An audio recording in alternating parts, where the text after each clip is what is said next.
In this video, we're gonna be covering what's going on in the NFT markets and how to avoid scams in the NFT space so that you can invest successfully. First of all, let's go ahead and dive into what's going on in the market. So if we're kind of just looking at Ethereum, for example, we see that the price of Ethereum is at 3.5 and it's kind of been consistent over the last few days, right? Obviously, it's been going up and up and up, and a lot of like whales and big money is starting to pump money into Ethereum. Things are getting a little bit more confident than they were. And if we look at the fear and greed index, we see it's at a 53. Not too long ago, in March 22nd, we were at like 26, even at like, 23, a couple weeks ago. And obviously people are pumping a lot of money into this space. There's this huge surge in volume and now it's kind of tapering off slowly. And now things are a little even. And the reason why this is important is because without volume is one of the most important aspects when it comes to crypto and NFT investing. If people are not putting in more money into the ecosystem, then a lot of things don't pump as much. There's not a lot of volatility and it's more difficult to make money. And so now that volume is kind of leveling off after this incredible rise of Azuki. Now, if we go into OpenSea, we see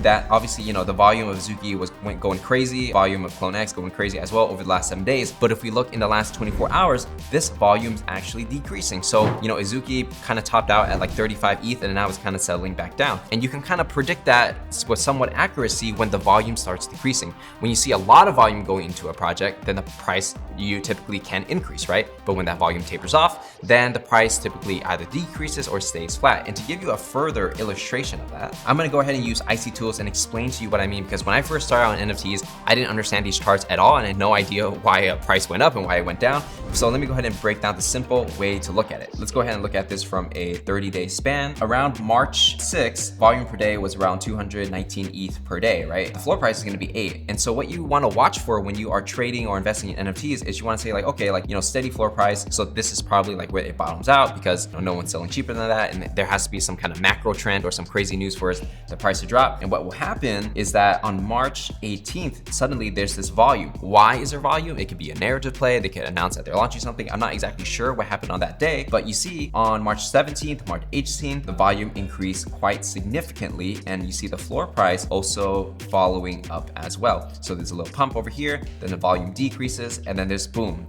March 25th, huge pump.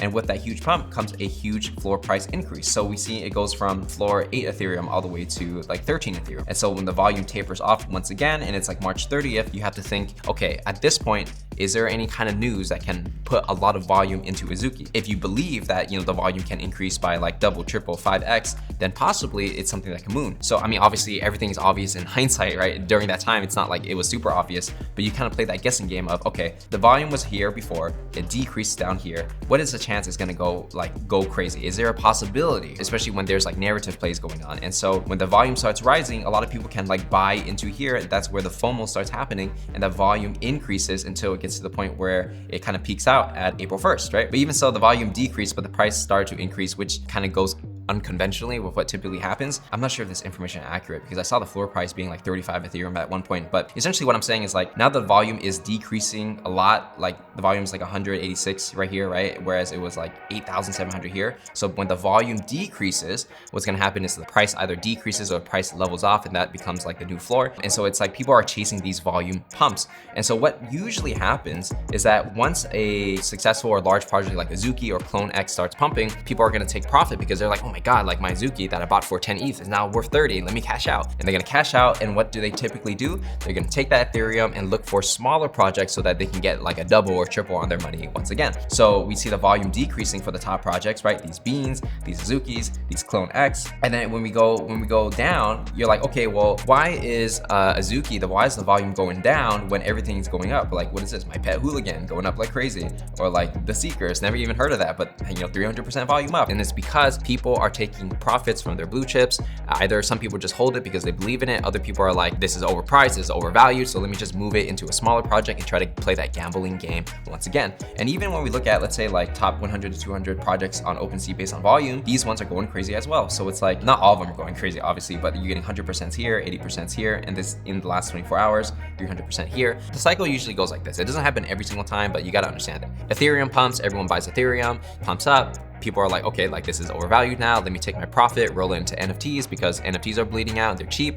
They buy the NFTs and then all the money moves into NFTs. The volume increases, everyone FOMOs, and it pumps once again. Then when those projects pump, right, the blue chip projects, people will take those, roll it into the smaller projects because they want another 3x. And then these small projects that no one has even heard of, and I barely cover them on my channel, they start pumping as well. And then once those pump, people are gonna take profits out of those projects and maybe put it back into Ethereum or put it back into blue chip. So it's a game where the money is kind of just cycling around. It's a zero-sum game, right? Like if someone wins money, someone has to lose. That's how it works, right? People are just like shuffling their money around, and hopefully at the end you have more chips than the next guy. An easy way to make more money in the NFT space, like as an overall like macro trend, is that when new people enter into the space, and that's like new money that is entered into the game. A lot of beginners, maybe 90% of people actually lose money, and that's how all these people are getting rich, because they're just siphoning the money because they got better strategies, right? I'm not saying it's wrong or right, that's just the nature of the game when you play the gambling NFT game. One of the things that is happening is that MetaMask is going to allow Apple Pay users to buy crypto using their debit cards, credit cards with Apple Pay. And if you don't know, like MetaMask is not very intuitive for the average person to use. It's actually very difficult, right? Sometimes you might lose your key and then your account's gone forever and you lose all your money, right? It's like a lot of problems with it. So by MetaMask, directly integrating with Apple Pay,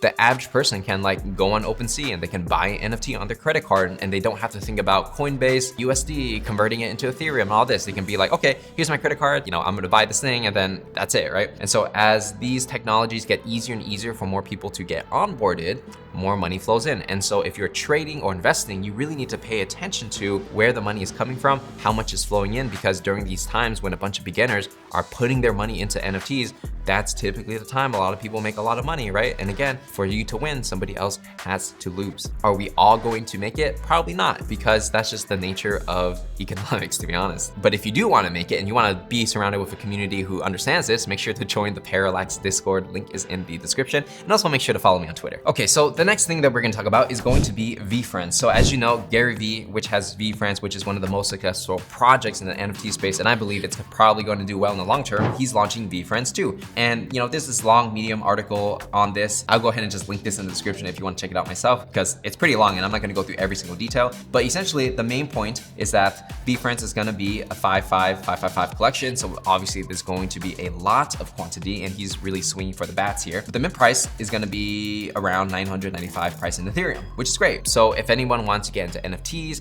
they didn't want to spend like too much money, but they wanted like something that's like blue chip feeling, and like someone's actually trying to push this project and build something that's going to be long term, this is a project that I would recommend people go into, right? Because Gary Vee is a Web 2, Web 3 kind of guy. People understand what he's about. If you've been following him on YouTube, you kind of trust him as a human being, and he so far has been pretty successful with NFTs and creating value for users. So this would be something I would recommend for, let's say, someone who's beginning, not sure what's going on, and they want to hold on to something that probably won't lose out in value, and things can go down, there's no guarantee, but that's a kind of a safe bet for a price that's under $1,000. In other news, Grady from Karafuru announced that the 3D collection with Karafuru is going to be an airdrop for all Genesis holders instead of a free mint. That's pretty good because, originally it was a free mint, meaning you had to pay gas fees, you had to like mint it from their website and things like that. So I'm glad that they found an easy way to just like airdrop it to everybody's wallets. And it's similar to like what Azuki did, where if you had the Genesis Azuki, they airdropped you the crate, and then it ended up being dirt, and then it ended up being like some kind of bean character. It's smarter because it saves on gas, and it's a nice surprise for everyone. It's like you just get a gift in your wallet instead of having to go to a website, connect to all these things. It's just like, hey, you bought this thing,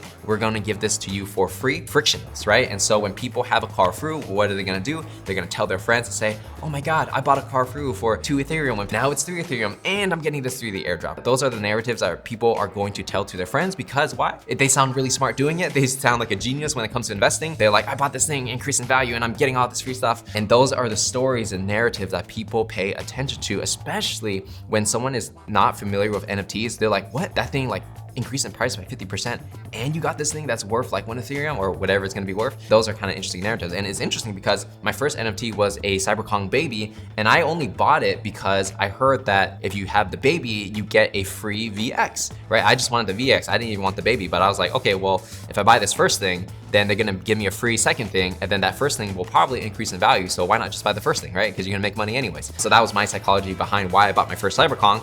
And I can see Karafuru kind of doing the same thing, Azuki kind of doing the same thing. So it's like that strategy does work and kind of has been working for a while. That's something I'm paying attention to. And another update that J-Jo actually came out with, he said that core team has been busy at the carnival and they're doing a partnership with Project Gojira sometime in the future. More details to be announced. This is a very interesting collaboration. We wonder what it will be. Will it be like a new NFT where they both like co-own it and then it's gonna be something, or is it gonna be a special one-off thing? Not quite sure yet, but I can say that if you kind of think about it, Karafuru is really good in art and branding and like making things look cool, right? Experiences and making people feel. I think Project Gojira is pretty good at real world utility and like trying to provide value that's not necessarily the art, but like what is it you get after you buy, right? Do you get some kind of token that is of value? Do you get special access to certain things, right? It's like hardcore utility. So if you combine utility with art together, you got good art and utility. That sounds kind of interesting. So I'm definitely keeping an eye out for that. And the last thing that we're gonna be talking about today is Teenage Mutant Ninja Turtles. So there has been this